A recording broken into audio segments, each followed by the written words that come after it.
evening and welcome along to another episode of the Blues Brothers podcast, the Alternative Rangers podcast. Andrew Kavanagh flew in on his Team America jet to wield the axe once again, and this time it's the icing on the cake with the cherry on top as we say goodbye and good riddance to Patrick Stewart and Kevin Thelwell.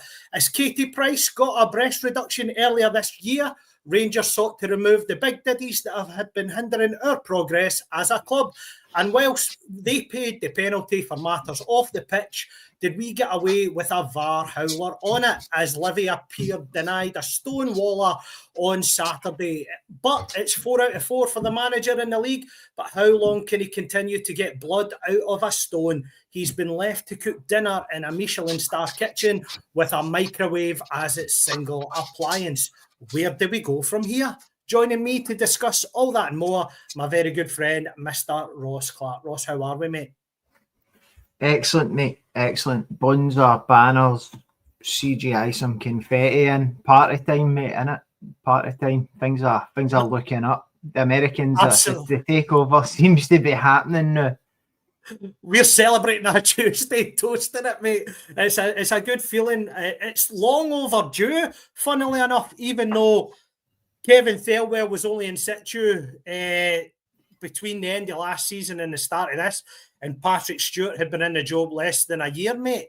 So I'll come to the major talking point first. Would you think made Andrew Kavanagh come out and make this decision when, if we take into consideration 9 days ago, Thelwell's talking to Rangers TV as if he's looking ahead to January, at the Danny Rule press conference, maybe about 5-6 weeks ago now, he's out saying that both guys are here for the long term and they've got the board's full backing for him to do like a total 180, mate, and the Spence or in the, within weeks. How do you see it yourself, mate? What has been the straw that's brought the camels back there? I think to start that off, I need to give an apology to Danny Rule because I think I'm on record here as saying the reason he was in the job is he was going to be a yes man. So I think I need to hold my hands up here and say that there's and the same as everybody else I've heard, Davie, he spoke last week about his traffic light system for marking the players. And off the back of it, I'd heard a few podders speaking about it, and my thought to myself was go through the starting 11 for the weekend and traffic light them for my own knowledge of what I would say. And there was more green on this podcast than there was in my traffic light system, mate. Let me tell you that, because there was not a lot. There's not a lot there, mate. Even the boy that came through under him in Gassama, I would still have the news as a solid amber. I don't think there's many greens. And if you listen to the murmurings that are coming out the Thelwell's Christmas plans were also reds and ambers. So I think that's had a big part to play in it, Davie. And as I say, maybe I underestimated that Danny Rule and the job he's coming today and what he's took on his shoulders, mate. Because if you take into account Thelwell, it was either Edgar or Clifford said today that Thelwell had meetings booked in with the media and all that all throughout this week as late as Sunday. So this has been a decision that's just been made on the day and sprung on everybody. And I think, again, it's a pat in the back to Kavanagh for coming across and doing it. Again, is it too late? Possibly. But I think in my estimation, before I'd heard anybody else talking about it, that's the straw I think spoke the camel's back, mate. What about yourself? I agree. I think when you break down the traffic light system, if you play that game with yourself in terms of how many players that are there currently, I think if you were to name what you perceive to be Rangers 1 to 11 best 11 just now, could you improve every single position next season in order to get a team to win the league? And I include the goalkeeper in that, even though he's played well in parts this season. Then for me, the answer is yes. There's not one position at the club that's a guaranteed starter for me in any Rangers team that I perceive winning a championship. And I think that is a major, major red flag. And if the owners have pissed the best part of 40 million by the wayside to assemble this squad, then that simply beggars belief in the sense that you would struggle to see a return on that investment currently as it sits, even going forward. If you're to develop these guys, can you really see getting a return on 8 million spent for Chermiti? Can you, at this moment in time, see a return on the investment for guys like Asgard? And I know, like, Danilo was bought for 6 million the year before, Bajrami the year before 3.5. But all these guys that have been heavy transfer fees, and I'm sure you've said on an earlier pod this season, when Rangers spend that money, you expect that player to be a success and a guaranteed starter for that level of finance. And every single one of them, mate, our strike rate is horrendous. You'll be lucky if we've got a 10% success rate in terms of recruitment for the last maybe couple of years, even since Beale was a manager and we're signing guys like Lammers and that. It's been horrendous for 2 years, but it's certainly been exacerbated this summer. And then I think what hasn't helped Patrick Stewart, and I've heard Stevie Clifford and David Edgar talk about this separately and collectively, but I think they touch on what is a valid point, and that is that if you are a figurehead at Rangers, like the CEO is in Patrick Stewart, you've got to find a way to communicate your message. Even if you disagree with the fan base on certain aspects, the way you put that across and the way you engage is vital in getting that sort of synergy and us all singing off the same hymn sheet. And what that also does is, if you can get that synergy created, it buys them time when things go pear-shaped. And he just didn't learn that, mate. I think he wasn't a good talker. He wasn't a good leader. Every time that there was a crisis, he went into hiding, and it was damage control from a nameless statement put on the website. And I don't think you get away with being the guy sitting in the big chair at Rangers and at Ibrox if that's how you manage things. On Patrick Stewart himself, Ross, how would you assess his tenure? Horrific. Absolutely horrific. Right back to the early days where the condemning the fans for the tifo and all that sort of stuff. I think me and you commented on it as soon as we seen him when we were on Not in Our Rangers podcast. Look, way back then, like, it just looked like a caricature. He looks like somebody that if he stepped into a room, there's no way he's commanding a room, is there? Performance was really bad, and he's overseen the introduction of Thelwell, who's been binned within 6 months, the introduction of Martin, who's been binned, signing off on transfers, 3 or 4 clashes with the fans. Mate, how many failures can you have in less than a year in the job? He just never inspired anything in you, did he? And I don't think that he inspired anything in the club and or the shareholders and or the players to know that that's the kind of wee odious creep that was in charge of the club and the full establishment, to be honest. No, I think that's fair comment. And I know you mentioned aspects that he almost went to war with the fans at several different points. And that's it. You need to know what Rangers are about. And again, I don't mean to quote like Davie Edgar, but he says I hang on heart and hand quite often. And it's like, all these guys might know business and all the rest of it better than us, but nobody knows Rangers better than Rangers fans. And whilst we might not agree on absolutely everything, we could have told you that these appointments would have been disastrous from the outset, and they have been.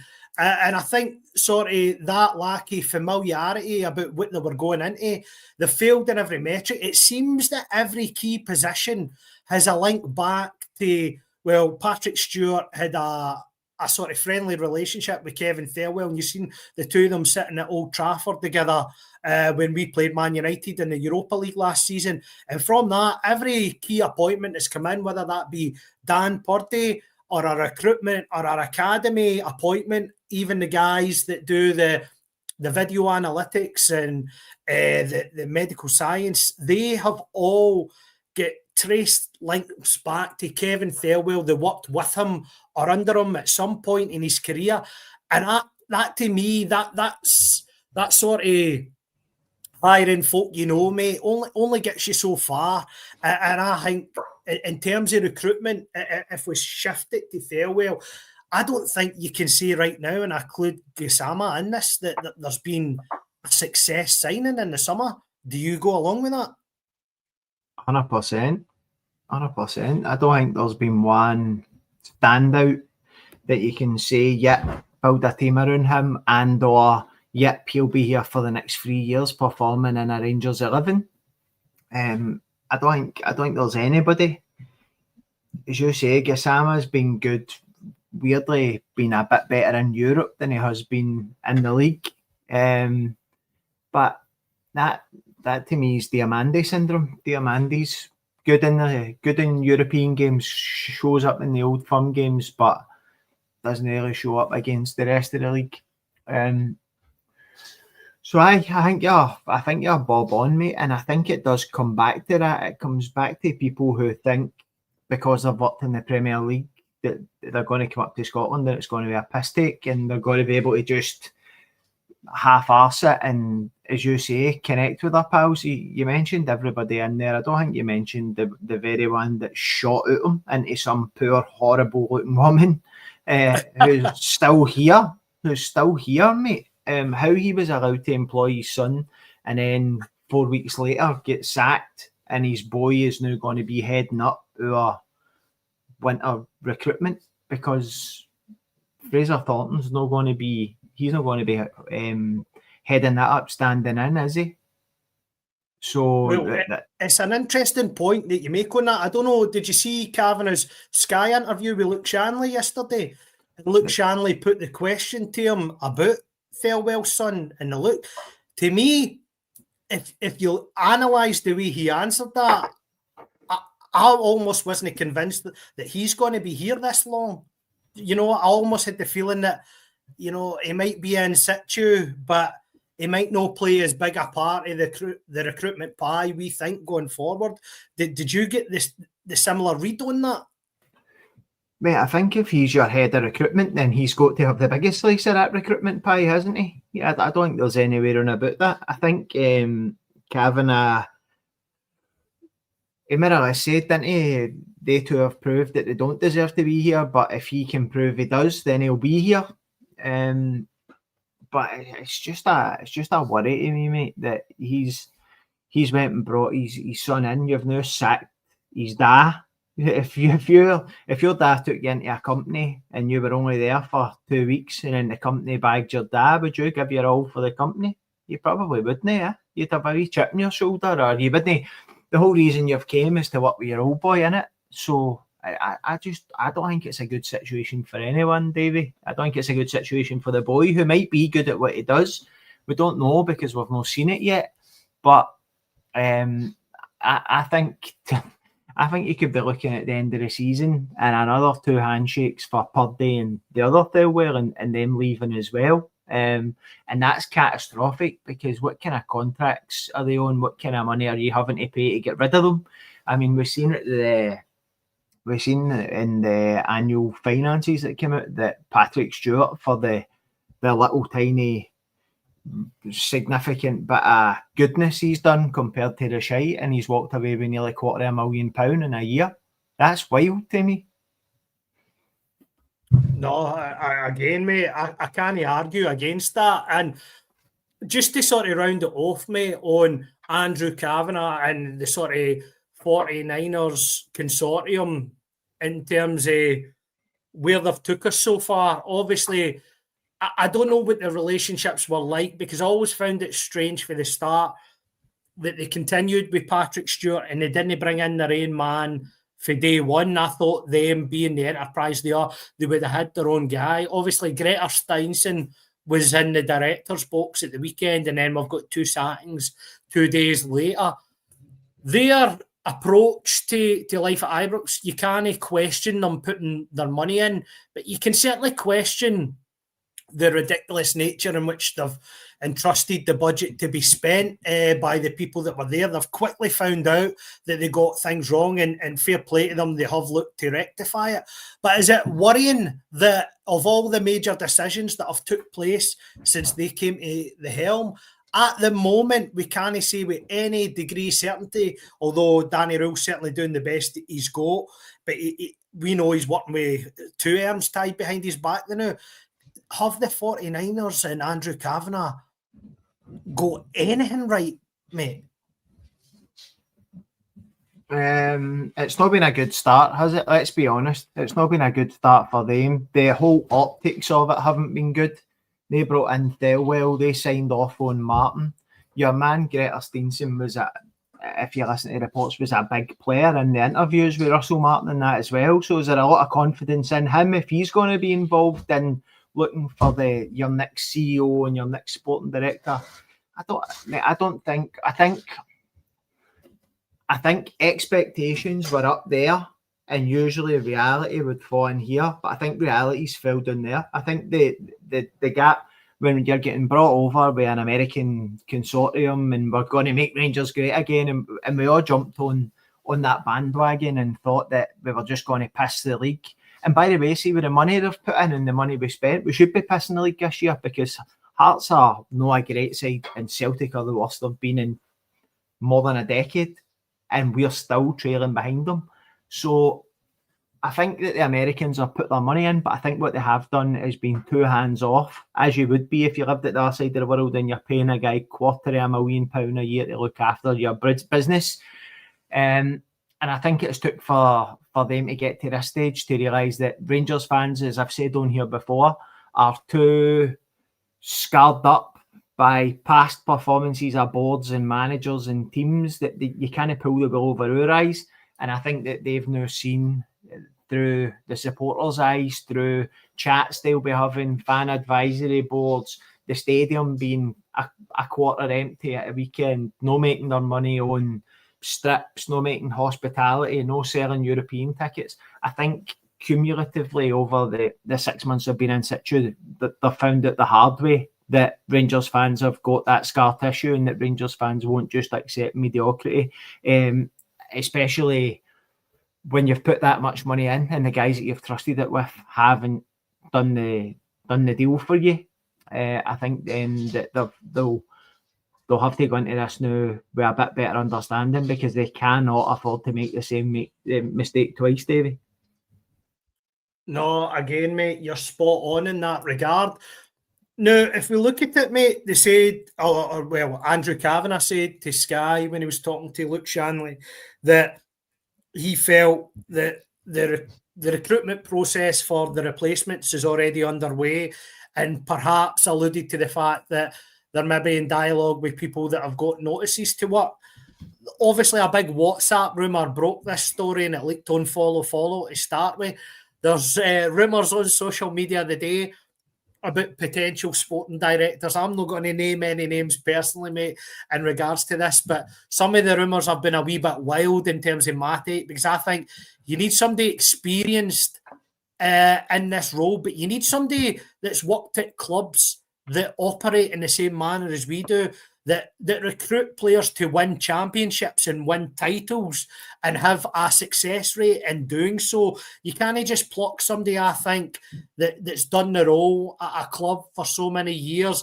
We need that sort of level of success and record to come in and transcend through the club. I don't think it can be, you give the reins to somebody because they're a Rangers man. You know, that for me doesn't work.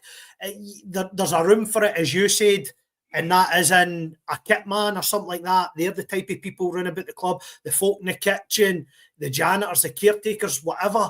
But no in terms of, you know, a sporting director or a CEO. Do you go along with that, Ross?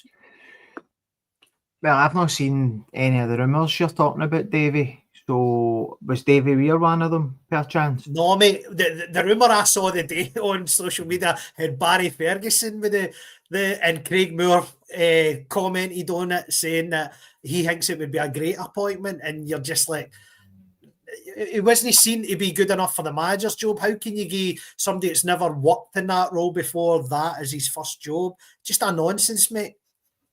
No. I thought you were going to... Davie Weir was the one I'd seen, but again, this is another mistake for me they've made, Davie, whereby I think listening to Edgar this week, he kind of let on a bit more than he should have when he says, I'm sure it was him who said, it could have been Clifford, actually. I don't want to stick one of them in the mud. Somebody on a Rangers podcast this week said that Steven Gerrard wasn't happy with the structure that was going to be run about him. Right, now we've been told timing, but one of the bigger hitters spoke about the structure of run about him, and then it was decided that there was always going to be a sporting director above him, blah, blah, blah. See, Felwell was a problem.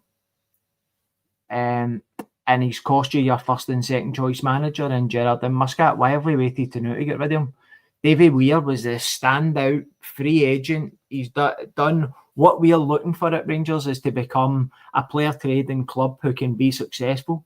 He's just left Brighton, where he's one of the best at it in England, and he was a free agent, and we wait until 2 weeks after he signs a contract with, is it Strasbourg he went to?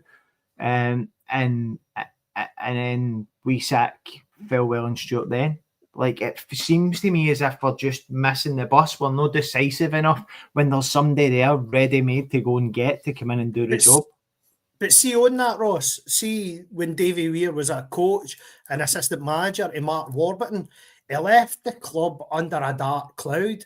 Would that not have any concern for you, mate, bringing him back? I'd think the way you leave a club says something. Maybe Davie Weir wouldn't want to come back for that reason, because him and Mark Warburton have always preached that Dave King done them dirty, and obviously Dave King says the other way about. So I don't know if the fractious relationships can ever be rebuilt. Do you take that into consideration? No, I don't. I just think sometimes personalities don't work. Sometimes personalities clash. You'll find that one person's story and the other person's story, the truth will be somewhere in the middle. But I think that if I was Davie Weir and I was out of work, or even as Smoke says there, if you're in, just joined Strasbourg and the opportunity to come and be the director of football at Rangers comes up, or the sporting director, do you jump at it? I think you do for your own career. He's in a different role now. He's went from a playing role to a kind of managerial leadership type in the hierarchy of the club structure. I don't think, I would like to think that it wouldn't be a knockback anyway. Do you think that's a no-go, Davie? If you've fought with people more than me, Davie, so you'll know what it's like to leave under a dark cloud. I've fought with a lot of people, mate. I've fought with a lot of people. But I think, and this is only me personally, I don't like how Davie Weir and Mark Warburton left Rangers, mate. I don't know if I would forgive Davie Weir, and I know a lot of people are saying he's the obvious candidate, but he was sacked by Brighton. So Tony Bloom obviously felt he's took them as far as he can, and he's not delivered any, well, they make a player trading profit. He's not delivered any silverware along those lines since he took there, and that's what I mean. Like, I think I'd be looking around all the European nations, and I know we've tried it with Koppen before when he was at PSV, but like, I'd be looking at Holland, Belgium, Germany, look at clubs in their strike rate in these sort of roles, and maybe looking to go down that route, mate. I just think that, Davie Weir's been back at the club in a senior capacity. It never worked out for him. It wasn't a successful spell. Will he be tarred with that brush? Don't know, mate. Don't know.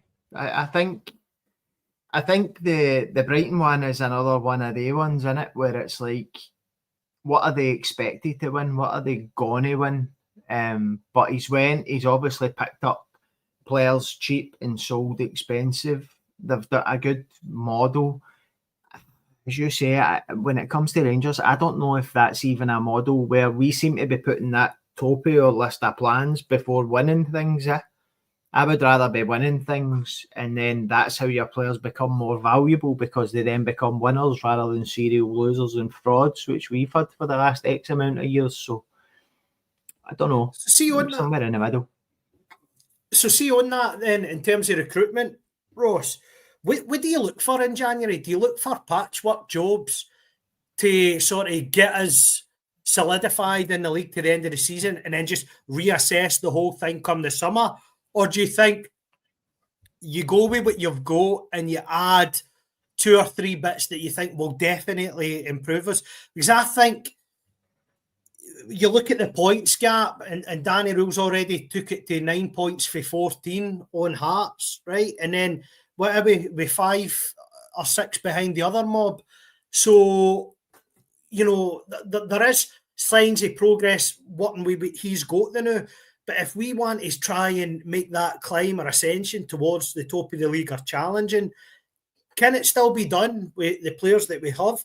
Or do we need a heavy January in terms of incoming and outgoings almost have to be on a par where you're saying 4 or 5 out, 4 or 5 in to try and turn this round?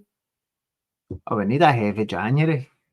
We need a heavy January because we don't have a spine of a team. You've got Curry there saying, mate, for me, we need a centre half who's going to play every week. We need a number 6. We need somebody that's going to put the ball in the net. We probably need a right winger. Depending if we're playing with the one sitting or the one in front, the 2 sitters and 1 in front, we probably need a 10. So what's that? We're at 5 or 6. And January, as we've said before on here, is a notoriously shit window to try and to get players in and ship players out. So, but I think you've got to try your best at it, David, because I do think there's a league there to be won. I'm not just saying that. I'm usually quite a pessimist and a realist when it comes to the chances of us winning leagues. As you know, I'm a bit of a Grinch that way, but I've not seen a Celtic team this bad since the 55 season. They were hopeless then. They're probably worse this season.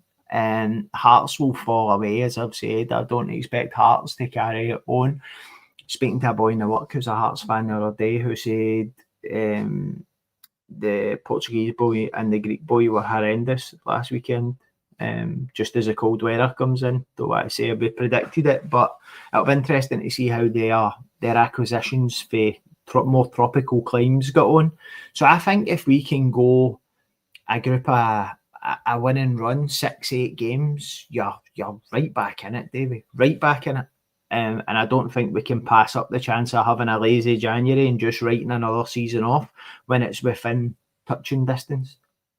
So we will come to talk about aspects of the Livingston game very shortly, but I just want to touch on one player in particular because he's come out for the cold and at the weekend, and that was Manny Fernandez, and he certainly had a game that encompassed a lot of different aspects. He scored a really good goal for me. He gave away what I believe should have been a Stonewall penalty, but again, we'll come to that as a separate issue. He looks strong in terms of attacking the ball in the air, and in the last 10 minutes when we were under the cosh, he looked strong at defending our box. He wasn't great on the ball. We don't have many centre-halves who are, to be fair, so he's probably in the mould of similar types that we already have. Is there a player in there, Ross, for the transfer fee that we've paid? Is it something simplistic like Johnny McFarlane alluded to on the Rangers Review this week, that you bring in an experienced guy beside him and that might just bring this guy on? He's got raw attributes, but is that all they are? Are they raw attributes, or does he have the physicality to play in this league? So we should perhaps try and spend a bit more time and work with him since we've got that long-term investment there. Excuse me, the raw attributes, you can't deny that he's got raw attributes. He's got the power, he's got the pace, he's got the physical size. as you say, he's good in his one-to-one duels in the air. The issue we've got, Davey, is we already had that last year in the boy Enciala. And both of them, all last season, we said Enciala would need somebody good in beside him. Suter's a bit ski-woofy at times and whatever else. This season, you've got Suter still playing beside him and he's got worse. So who is this experienced person? Who do you go and get? Because he's playing against somebody who's got all the experience you could want, the new and John Suter, and he ended up bombed out the team. NCR can't get in the team. So I think I'm at a loss as to why we spent £3.5 million on the guy right now. But that's the reason why the guy who spent the £3.5 million on him and the guy who sanctioned it are now both on the dole, because we probably shouldn't have spent that money at that time. But we have, and he's here, so I think we need to make use of him. You're not going to get your £3.5 million back from him, are you? You're not going to get. You'd be lucky to get £1 million for him, because that's probably his market value, and that you're buying potential. So another issue we've got, Davey, is we've now got two array players that we've bought who you need to build on that potential and give them games. But you're playing at Rangers Football Club and you've got to win every game, and you've not got time to bed in young guys, never mind playing two of them together at centre half against big SPFL journeymen. So on that, mate, you obviously scored the goal. It was a good set piece, and I don't think Tav had the best of games at the weekend, but his delivery certainly was back more on point in terms of forward passes or cross balls. But again, I still think that we could have more variation in our play, and certainly somebody else taking the set pieces apart for Tav. But I concede that we've got a few injuries at the moment. On the penalty incident, I want to come to this as a bigger talking point on referees as a whole in Scottish football. Now, we've certainly been vocal in terms of the whole, as a club, on VAR decisions. Last year in the league, Rangers got the most VAR decisions against them. This season, we've had very questionable decisions go against us. This one certainly went for us, but I think it speaks to the wider point that under Willie Collum getting this job, who took it on for Crawford Allen, I don't think we're seeing a sign of progress. I get that we have VAR light, as people call it, that we don't have every camera angle to see things clearly, and it's murder when you're seeing offside lines drawn for possibly the wrong camera frame and stuff. It makes us look tin pot. But on the decisions that have been made and have been made wrongly, I don't think an apology show where Gordon Duncan fronts it and it's questions that are pre-prepared and they can put their speech across cuts it for me. There has to be accountability, and we've got far too many refs in this league that aren't good enough. Nick Walsh is seen as the number one referee. They're new Craig Thompson, they're new Hugh Dallas, they're new, the guy that's running the show that gets all the big games. He's murder. He can't handle players. He talks to them like a school teacher. When you hear the VAR audio, it's pathetic, really.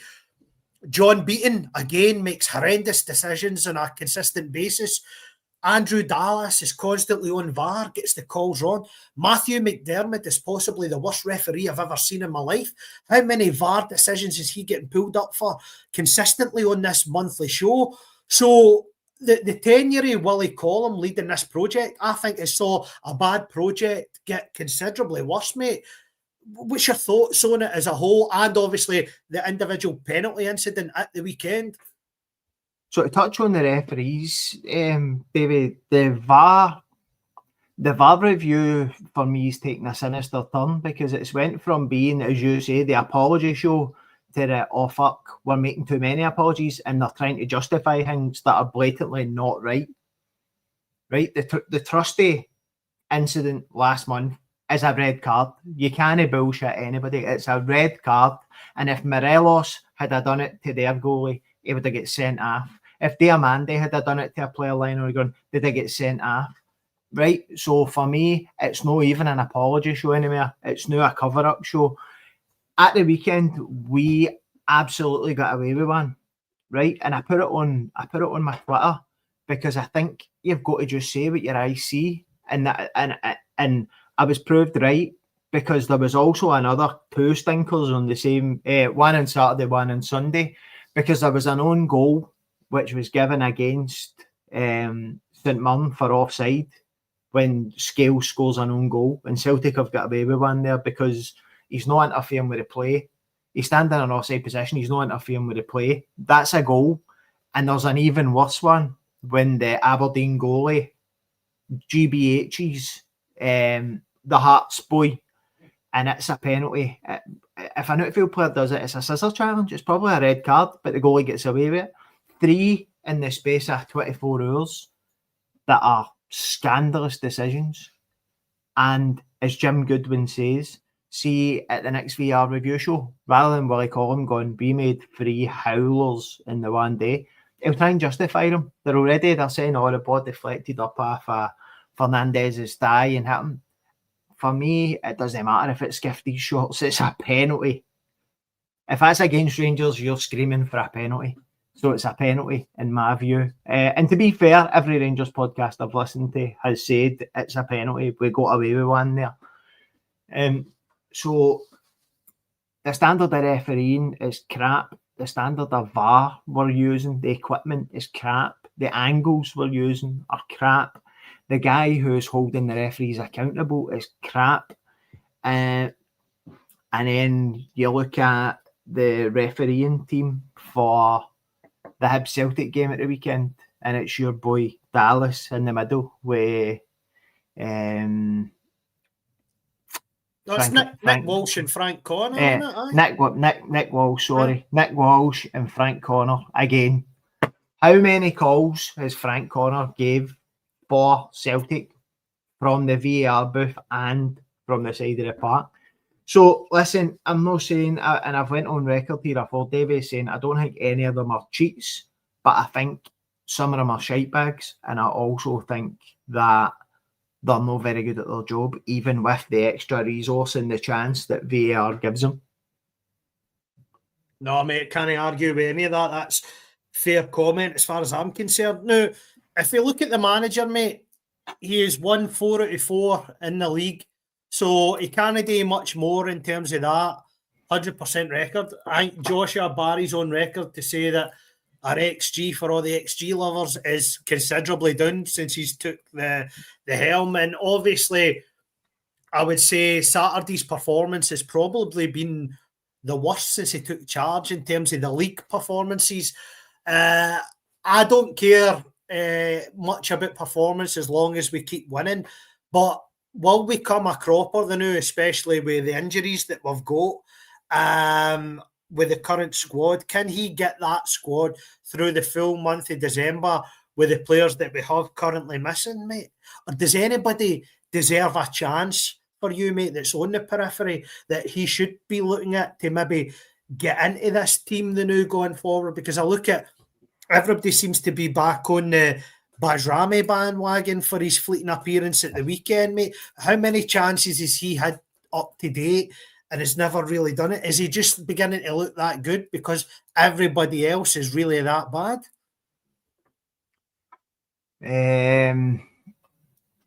I think, and it's the easy one to pull out because he's young and Scottish, but Finlay Curtis should be getting game time. When you see Ant-Man struggling so badly, Gassama sorting down, you know yourself, I'm a big fan of Connor Barron. I think Connor Barron should be playing a lot more than he is. I can't even remember what the first part of your question was because as soon as you started talking about Bajrami, my brain went, Davey, you're going to need to help me. It was on the manager, mate, in terms of the tools that he's got to work at. Yeah, so mate, I think of XG, right, as like the conversations you used to have in the pub. 9 times out of 10 he scores it, but it's just dressed up on a wee fancy graph, right? And people live or breathe by it because a computer tells you it's factual. Whereas if you say to me, see 9 times out of 10 he'd have scored that. That's the one time he's missed it. That becomes a 0.9 XG and whatever else. Josh Barry, I listened to him the other day, and he was saying that of the way we're performing since Roll came in, we're kind of getting away with it. Butland saves a penalty against Hibs. We've got away with a penalty against Livy. So we've not been great, but as you say, see at the end of the day, see if we keep getting lucky up to the last game of the season and we win every game with a dodgy penalty or whatever, then you're not going to complain. I mean, there's no what is it they say about golf? There's no replays on a golf scorecard or something along they kind of lines. It doesn't matter how it goes in as long as it's in and stuff like that. But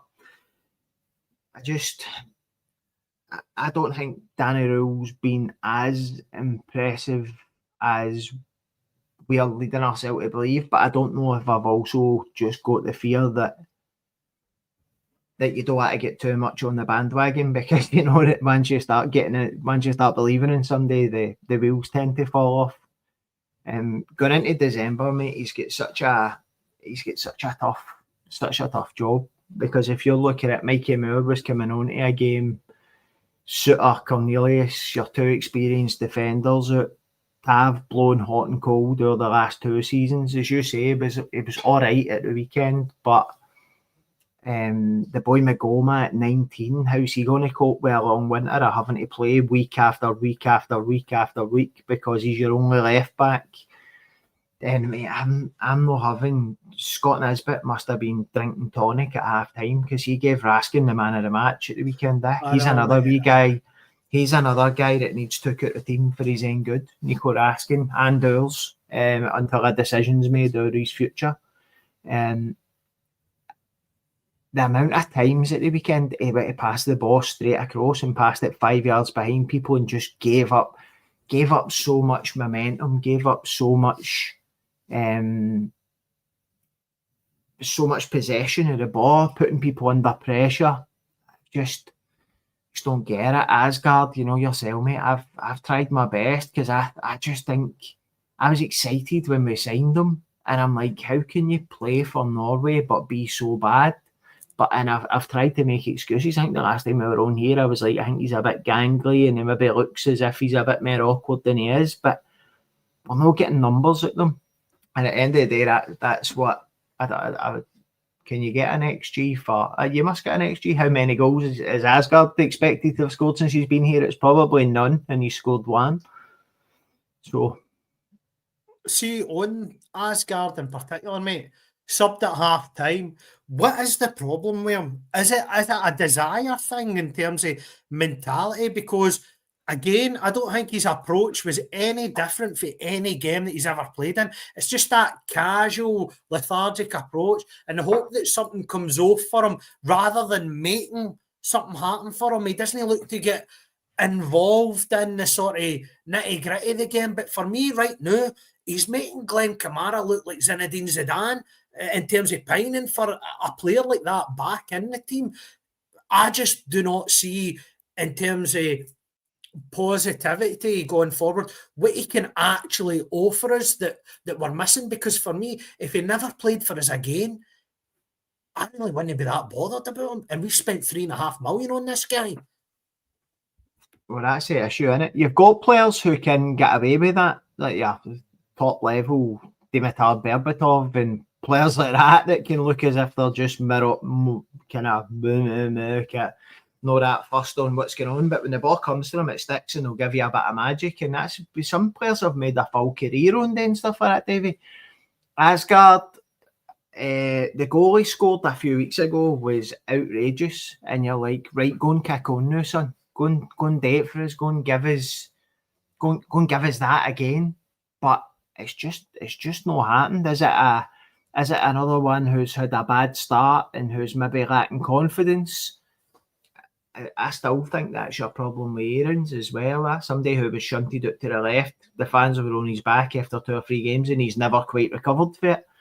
Is it that sort of, he's not had a good start and therefore his confidence is down, and then he's maybe, I nearly said he's trying too hard. He's certainly not trying too hard, Dave, I can assure you of that. But he's one that I really wanted to kick on, mate. I don't know why. As I say, I'd seen the obligatory YouTube videos of him. It's not as if you're watching his previous team week in, week out that you were excited by him. It's just you're signing a Norwegian international. He's coming with a £3.5 million price tag. You're expecting something that hasn't really manifested itself on the park for Rangers yet, and I can't put my finger on why that is, whether it's attitude or whether it's confidence. See, coming to Thursday, mate, in the Europa League, where does that sit? Is it a game that we really don't need? But you made a point earlier in the show. No, I'm just calling it the show, in the podcast, whatever it's called, right? You made a point earlier on the night when you said you're talking about Andrew Kavanagh and finance, the money that's spent. Now, we have not made any prize money for matches in the Europa League this season because we've lost every one.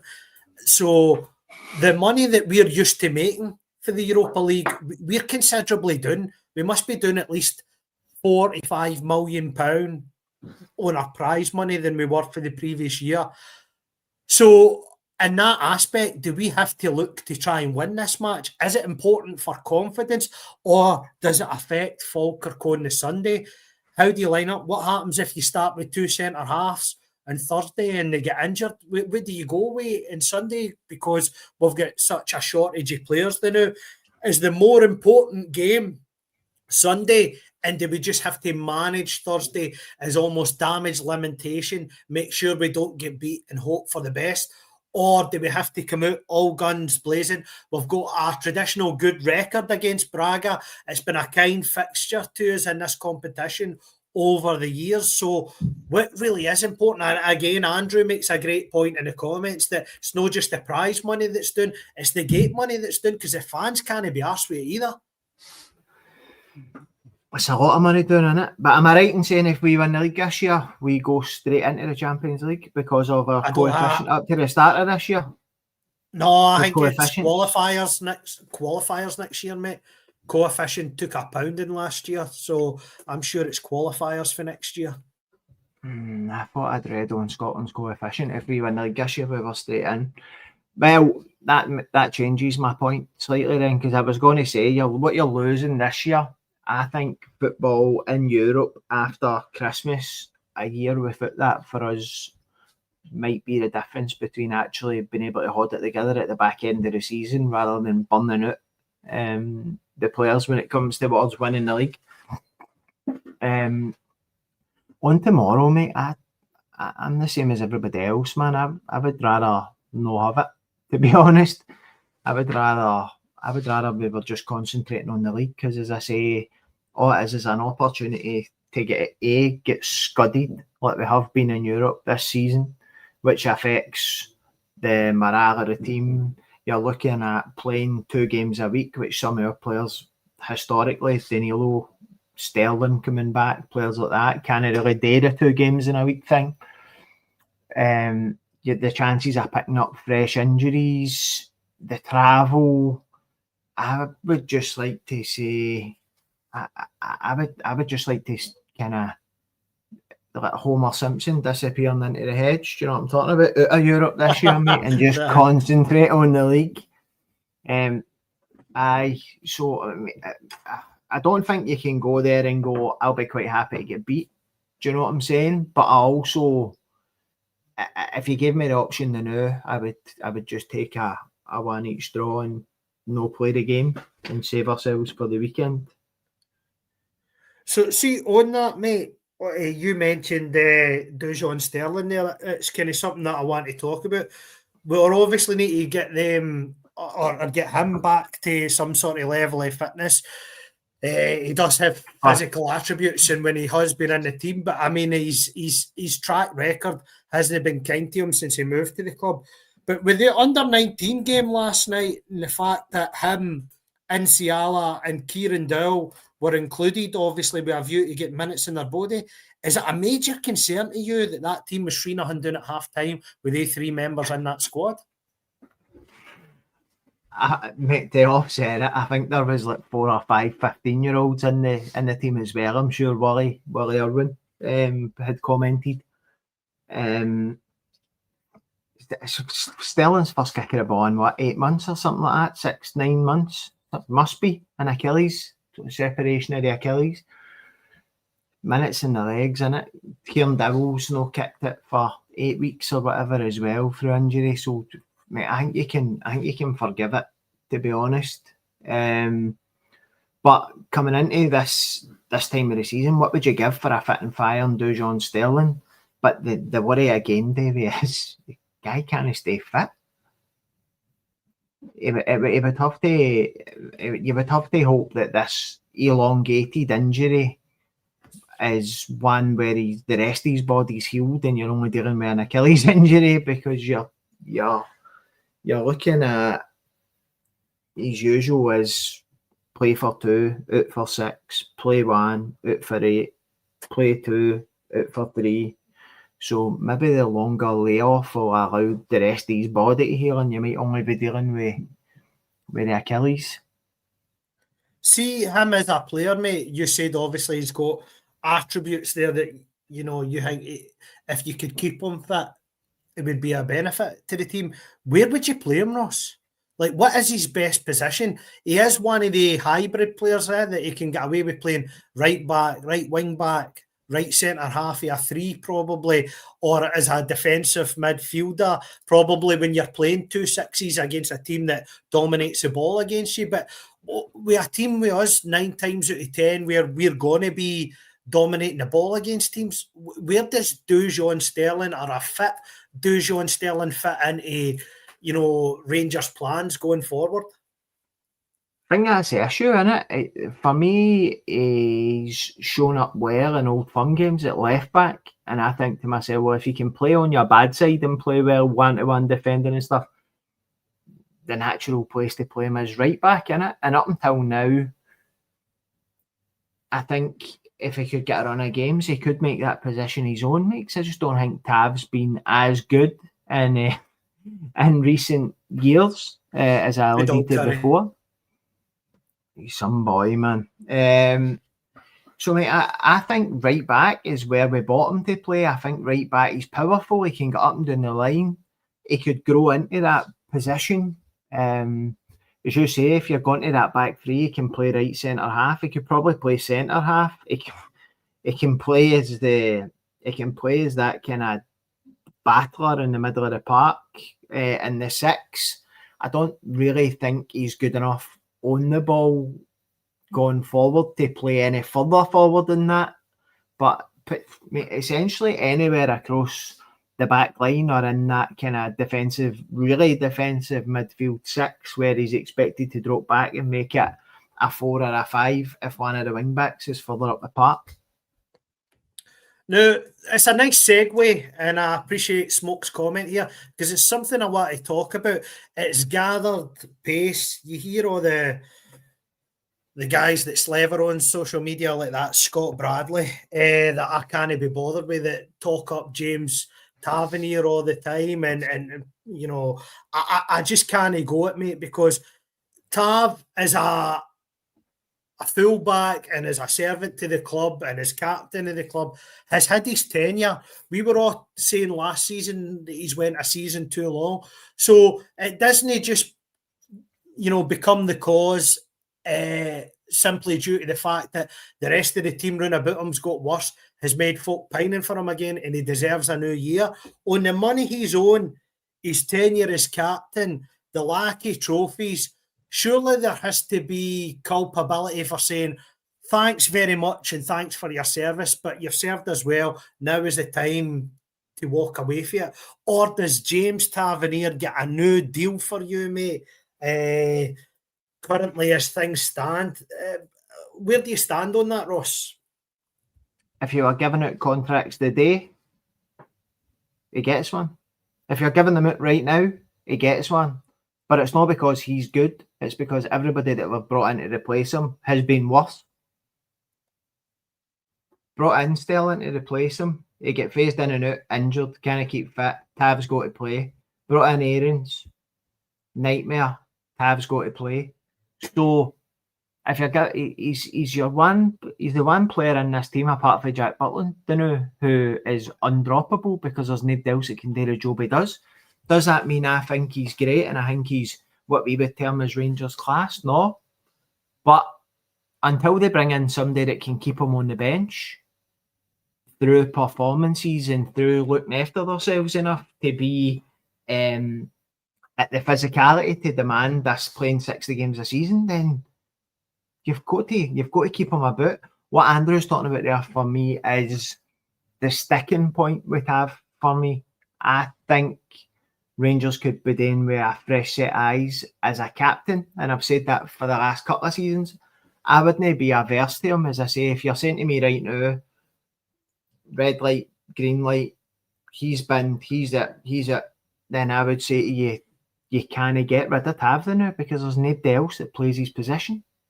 But see, on that, Ross, just on that point you make, right? And I know he was involved in 2 of the goals at the weekend, right? But he also almost sold the equaliser. And that has been the flaw in his game.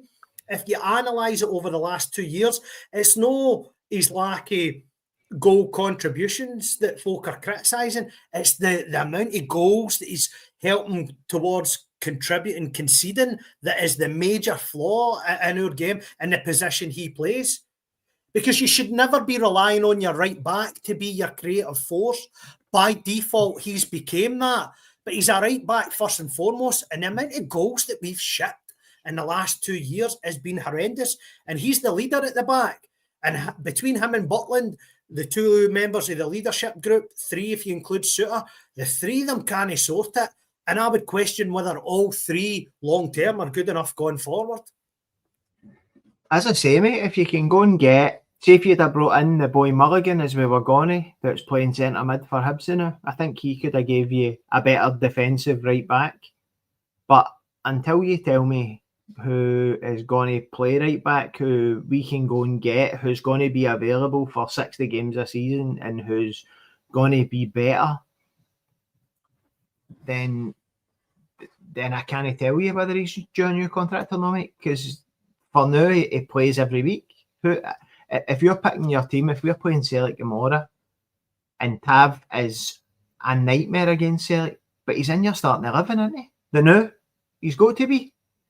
He's got to be. Yeah, he's in mine as well. I'm just sort of playing devil's advocate. The fact that I think a right back across the city. No, I think a right back. I think a right back should be defending and saving you goals. I also don't think, and I hope this Scott Fry set piece guy knocks this out him. I also don't think your right back should be holding the play up for 40 seconds to run and take corners on the left hand side, and then go on to the other side of the park to go and take a corner for there. Then it goes out the park at the other side, and he runs back across to take the throw in, and that's nonsense. I also think his run as captain is done. I think there should be new blood brought into that, and somebody else should be given a go at that. Not Jack Butland, not John Suter. Somebody who can grow into that role. That if I was the manager, would I give Tav a new deal for next season? No, because I'm pretty sure I could go and get you a right back who'd be better defensively. But the last 2 managers have said the same as me. They've tried it and it's not worked out for them, Davie. So Tav is always going to be that one that even me, myself, I'm like, no, don't give him a new contract. But when I put my sensible head on, I'm like, if I hadn't gave him a new contract, if it was his contract last season, who'd be playing right back to now? Because we're not signing good players at the moment. Do you know what I'm talking about? 100%, mate. And listen, I'm not here to do a Tav bashing session. I think he has contributed in terms of goals this season and goals scored, as I said, but there's a problem there. You look at the goal Livingston scored, and whilst it's no anything to do with Tav, something that we're susceptible to is the ball over the top and the ball in behind. And him and John Suter collectively over the last 2 years, the amount of goals they've lost between them on their side, the amount of goals in Old Firm games with Maida pressing him on his side, that just can't sustain and continue. And whilst folk might think he's had an upturn in form this season from last season, that doesn't mean he's good enough. He wasn't good enough last season. Doesn't make him good enough season. He's only physically going to be on the decline next season, a season further on. So I think it is a thanks, and it is a thanks for everything he's done, because you respect him as a Rangers captain, as a professional, and what he's done for us. But we are hung up on past glories, measuring every day back up to the 55 season, instead of looking for a solution to fix the problem, ship him out and say, how do we win something new? You're only going to win something new by moving these guys on and getting somebody better. And I think that has to be the recruitment focus going forward, mate. Totally agree, Davie. As I say, I think that we need to find a style of play where your right back's no your best goal scorer. Who isn't your best outlet, who isn't your best assister, who doesn't have to take every set piece, but who can at the other end 1-to-1 defend and stop crosses for coming in, and if the ball's at the other side of the park, can defend the back post, because at the end of the day, that's your day job. That's like being a mechanic and going, oh, I'm really, really good at doing detailing on the side of the car, and I'm really good at painting the car and fixing dings and dents. But see, if your engine's blew up, I'll make it look pretty at this end, but your engine will still be on fire when you drive 5 miles down the road. So, like, do your day job and then add the shiny bits onto the tapet. That was a terrible analogy I just made up there. I don't know where it came quite liked it, mate. I'm sorry about that. So, just to round up the week going forward, mate, you've already spoke about Braga. I think we both agree that Falkirk is the bigger game. Now, that was obviously Russell Martin's last match, and we didn't really seem to match the physicality side of things against them that day. They seemed to be a lot fitter, sharper. They were first to every second ball. And us coming off the back of a European game on the Thursday and playing them on the Sunday, I think it's a 2 o'clock kickoff at Ibrox on Sunday. Is that a concern to you, mate? Is there anything in that Falkirk side that worries you on the back of the fact that they got a 3-0 victory at Tannadice yesterday? Mate, we're Rangers, man. We shouldn't be worrying about Falkirk at Ibrox, should we? For me, we shouldn't really be worrying about Livingston at Ibrox either, to be fair, but we've seen how that went. I just think that, as you alluded to earlier, at the moment, games for us are 50-50, because it's not as if we are creating 10 chances and they're creating 1 and you're winning games 3 or 4-1. It's like eachy peachy, and we're not creating enough, and we also don't look as if we could keep wins out of close. So that is never a good equation in football, is it?